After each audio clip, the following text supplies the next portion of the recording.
The bodies of two Italians who drowned in a scuba diving accident in the Maldives last week have been brought to the surface, local officials have told the BBC. They were retrieved from the third chamber of the underwater cave by the specialist divers from Finland after a 2-hour operation.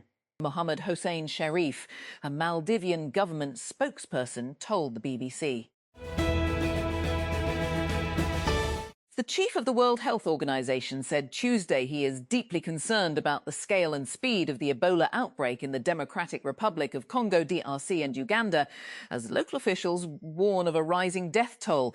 The outbreak, driven by the Bundibug virus, one of several viruses known as orthoviruses that can cause Ebola disease, is mainly hitting the DRC's remote northeastern Ituri province. WHO Director General Dr. Tedros Adhanom Ghebreyesus said. Iran's head coach Amir Galanoe believes his coaching and fitness staff would have their work cut out getting the squad ready for the World Cup at their training camp in Turkey, with most of the players having been out of action for 7 weeks. The country's domestic Persian Gulf Pro League season was suspended after the United States and Israel attacked Iran on February 28, starting a regional war, and will not resume with the World Cup. The toll from the Ebola outbreak in the Democratic Republic of the Congo, DRC, has risen to an estimated 131 deaths from 513 suspected cases. Health Minister Samuel Roger Kamba says previous figures from the epidemic, which the World Health Organization has declared an international health emergency, were 91 people dead out of 350 suspected cases. Former Spanish Prime Minister José Luis Rodríguez Zapatero is under investigation in Spain over alleged influence peddling and related crimes in the long-running Plus Ultra airline case. The High Court said on Tuesday that Zapatero's office in Madrid was searched along with 3 other premises, adding that the former premier had been summoned to testify on June 2nd. On Monday morning, a jury in Oakland, California, announced its verdict in one of the most watched tech feuds between billionaire Elon Musk and OpenAI CEO Sam Altman. The 9-member jury handed a decisive victory to Altman, saying Musk had waited too long to bring his claims against the artificial intelligence company and its top executives. Musk, who co-founded OpenAI as a non-profit, had filed a $150 BN lawsuit against the organization, Altman and its president, Greg Brockman, accusing them of turning it into a for-profit entity for personal enrichment.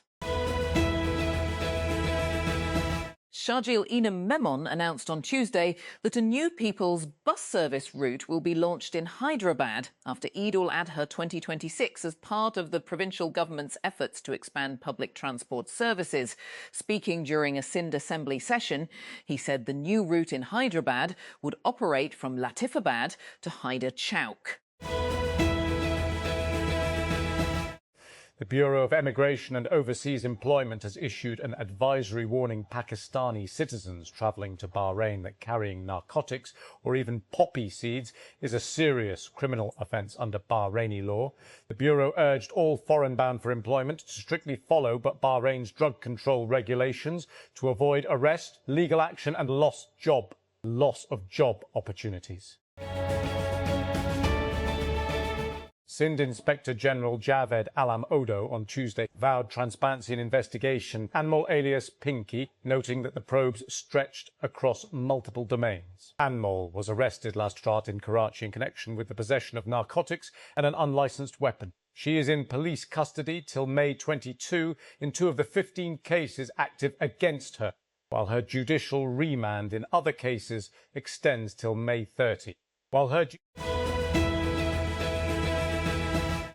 Thailand is drastically cutting the length of visa-free stays for tourists from more than 90 countries in an effort to curb crime involving foreign nationals. Officials said on Tuesday tourism is vital to the Southeast Asian nation's economy, but foreign arrivals are yet to return to their pre-COVID highs. Islamabad. An Islamabad Sessions Court sentenced Umar Hayat, the main accused in the Sana Yousaf murder case, to death on Monday. Hayat was arrested by the Islamabad police a day after 17-year-old TikTok influencer Yousaf was shot dead in her house on June 2nd, 2025. Islamabad Inspector General Ajay Syed Ali Nasir Rizvi had said the then 22-year-old culprit was arrested from Faisalabad and termed it a case of repeated rejections. An Ebola outbreak, which has killed at least 131 people in the Democratic Republic of Congo, may be spreading faster than originally thought. A World Health Organization WHO representative has warned. Dr. Anne Ansia told the BBC that the more the agency investigates, the clearer it becomes that cases have spread to other areas. The bodies of 2 of the 4 remaining Italians who died in an underwater cave in the Maldives were recovered by divers on Tuesday. An official said as efforts continue to retrieve the remains of the 2 others, 5 Italians died while exploring the Vavu Atoll caves last week, prompting a multinational effort to locate and retrieve their remains. Head of Starbucks Korea has been dismissed after a marketing campaign that evoked a bloody crackdown on pro-democracy protesters provoked outrage, including from South Korea's president. CEO Son Young-hyun was fired to hold him accountable for the inappropriate promotional campaign launched on the anniversary of the May 18, 1980 uprising in Gwangju, the coffee chain's South Korean operator said on Tuesday.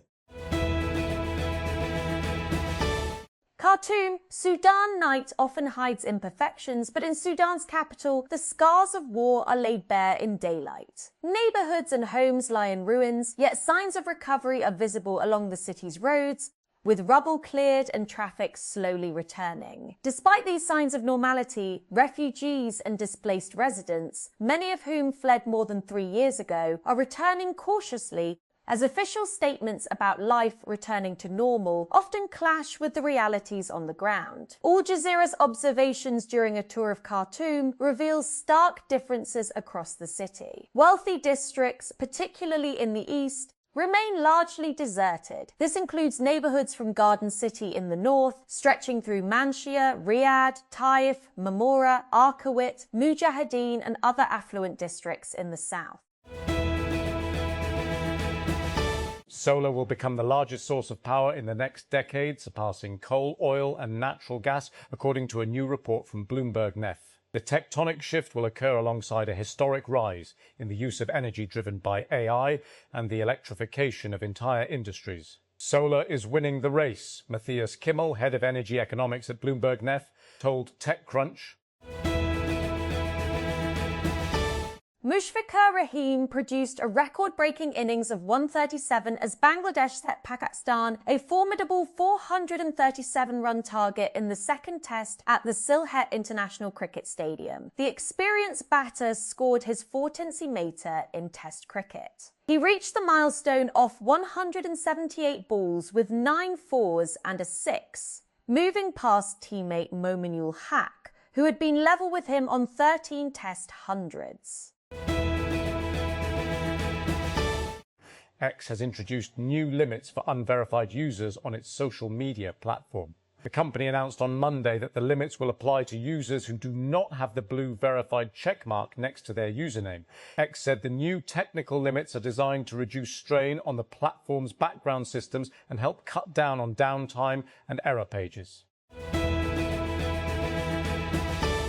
Sharjeel Enam Mimon announced on Monday that the Sindh government had approved the procurement of 500 electric buses under a public-private partnership initiative to expand the province's public transport network. The announcement was made during a Sindh Assembly session after MQMP lawmaker Nasir Ahmed raised concerns over the absence of public transport facilities in Karachi's Manghopir area and urged the government to provide transport services for residents.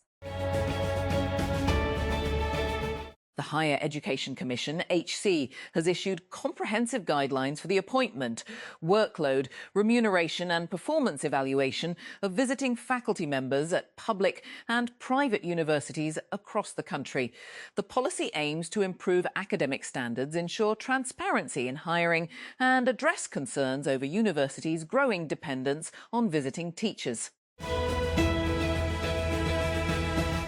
A 6-year-old boy was seriously injured after being attacked by a pet dog in Lahore's Garhi Shahu area, prompting police to arrest the dog's owner and register a case. According to police, the incident took place within the limits of Garhi Shahu police station. A woman was walking her pet dog when it suddenly attacked a nearby child, identified as Zainal Abidin.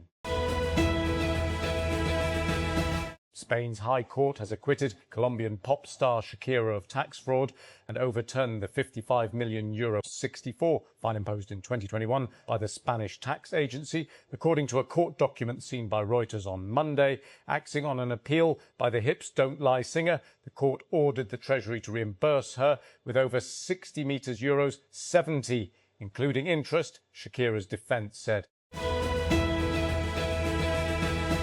Khyber Pakhtunkhwa Governor Faisal Karim Kundi on Tuesday said that Prime Minister Shehbaz Sharif had constituted a committee on the compressed natural gas (CNG) crisis in the province. The development comes a day after, in a rare show of unity, the KB government and opposition joined hands over wheat and CNG crises in the province and demanded that the federal government resume wheat supply and withdraw its orders for the closure of CNG stations in the province. As they strolled through Tiananmen Square in Beijing last September, Chinese President Xi Jinping and Russian President Vladimir Putin appeared to muse over the possibility that organ transplants could dramatically extend human life. Human organs can be continuously transplanted. The longer you live, the younger you become, and even achieve immortality, Putin's interpreter was heard saying. A 25-year-old man has been arrested on suspicion of killing his parents and injuring 4 others in a mass shooting in southern Spain. Police have said. Authorities said the shooting was reported at 23 local time, 22 BST, on Monday in the small town of El Ejido near Almeria. Armed men abducted 39 students and 7 teachers in an attack targeting several schools in Nigeria's southwestern Oyo state last week. Officials and a Christian association have said the attack took place on Friday in a Horo SNLA community in Oriaya district, targeting a secondary school and 2 primary schools, officials said on Monday.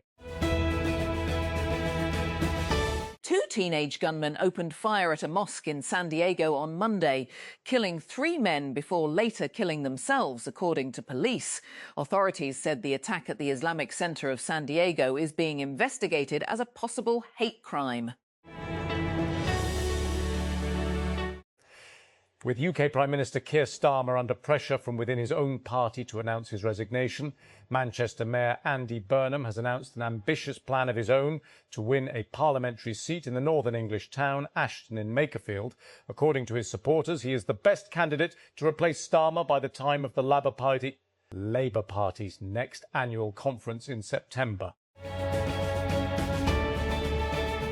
At least 10 people have died after heavy rains caused widespread flooding and landslides across southern and central China. The China Meteorological Administration, CMA, maintained elevated orange alerts on Tuesday for heavy rain and severe stormy weather, warning that the huge precipitation system has entered its strongest, most destructive stage.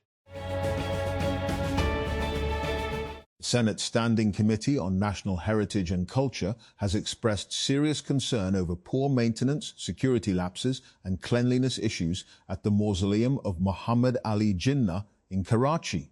During a meeting chaired by Hidayatullah Khan at Parliament House, committee members highlighted multiple issues at the mausoleum premises, including the presence of drug sellers, theft of fencing materials, and illegal encroachments in the form of shops.